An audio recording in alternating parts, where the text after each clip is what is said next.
This is the planter that got 1 million views. I'm still surprised myself that that happened. I'm going to go through the numbers. I'm going to tell you how many hours, what kind of money this video made.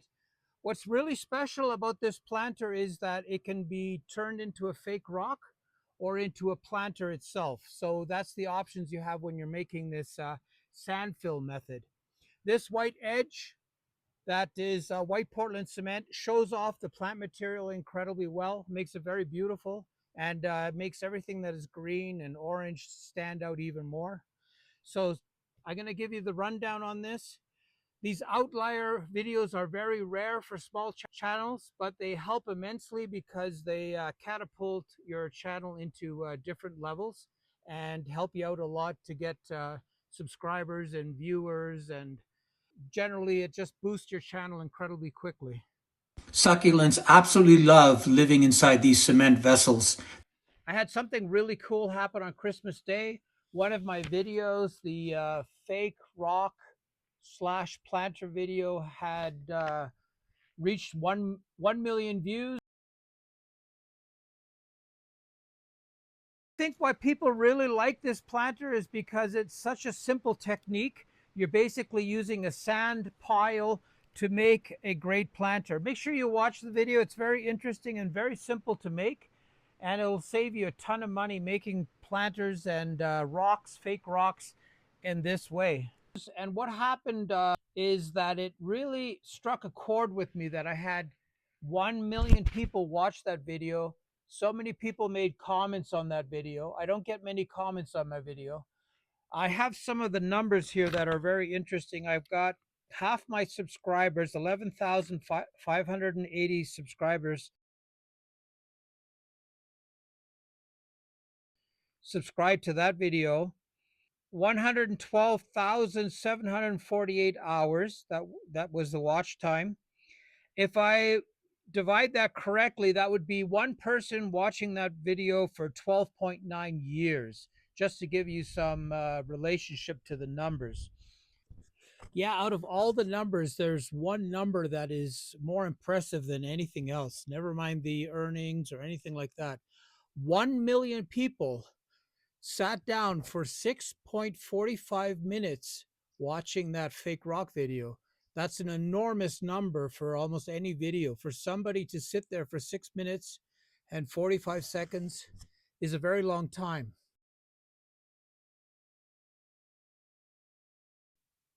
And what's really interesting, more interesting again, is that most of those viewers were watching it on large screen TVs. And that is very interesting because you think most of the views come from mobile. They don't anymore. They're coming a lot of times from people sitting in their living room watching do-it-yourself videos on large screen format. The video made over $8,600 and is growing still.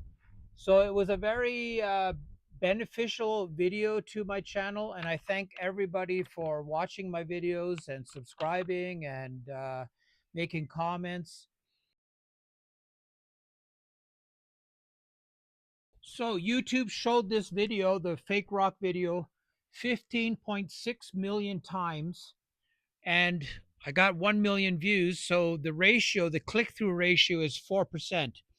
And when you have a video that gets lots of views, the click-through ratio keeps going down, down, down. It started up way higher, and the more they show it, you're going to run across people that don't like those type of videos, the DIY videos, and your click-through rate is going to go down.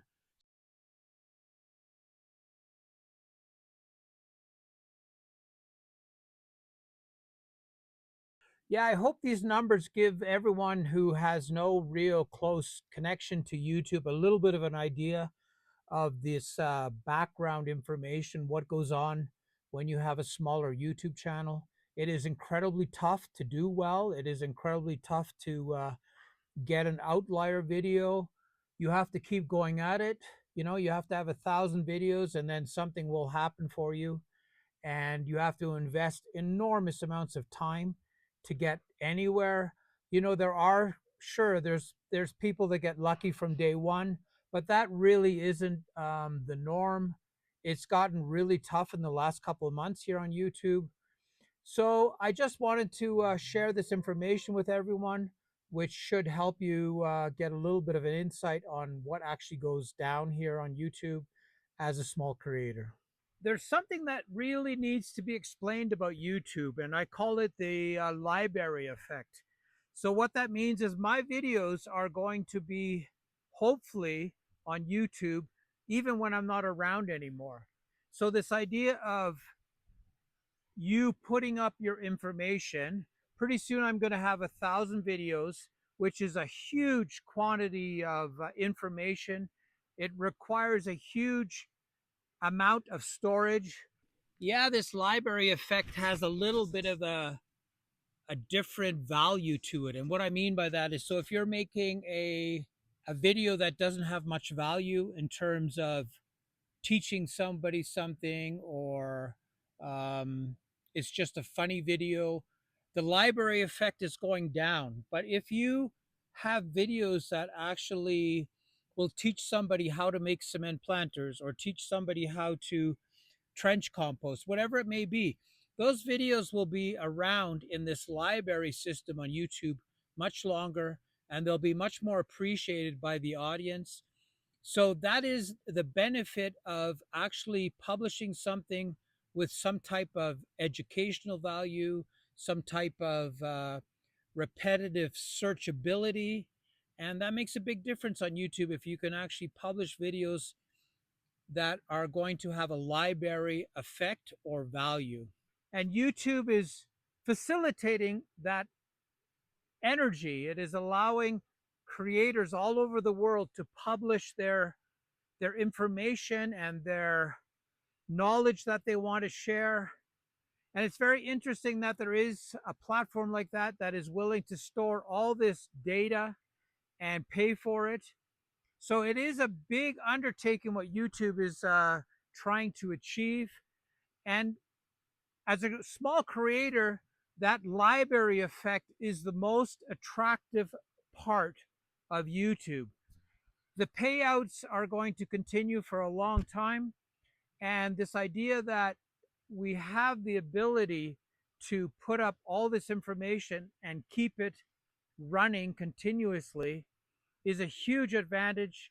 And it is a huge effort on YouTube's part to facilitate that. And I want to continue making very interesting videos that are all about teaching people very simple techniques to make planters or artwork or whatever it may be. I want to explain these DIY projects and make sure that people are taught a way that makes them very simple, very effective, repetitive, so you can do it over and over again. That is the idea of Paradise Builders. We have this beautiful canvas here in Ecuador, southern Ecuador, that allows me to film in great spaces and show these growing techniques and things that we've learned here on this eco lodge, that maybe gardening should be a little bit different than what we were taught, that maybe making planters or artwork can be very easy, it can be very rewarding, it can be very satisfying to follow along and make these projects that are incredibly interesting and save you a lot of money in the long run. That's one of the ideas here, is to, these massive concrete planters, if you make them in the place that they're going to end up and you flip them over, turn them back over, get the plastic container out, fill them up with topsoil, fill them up with plant material, you've saved yourself probably six, seven, $800, and you didn't really break your back because you made the planter in the space where it's going to end up.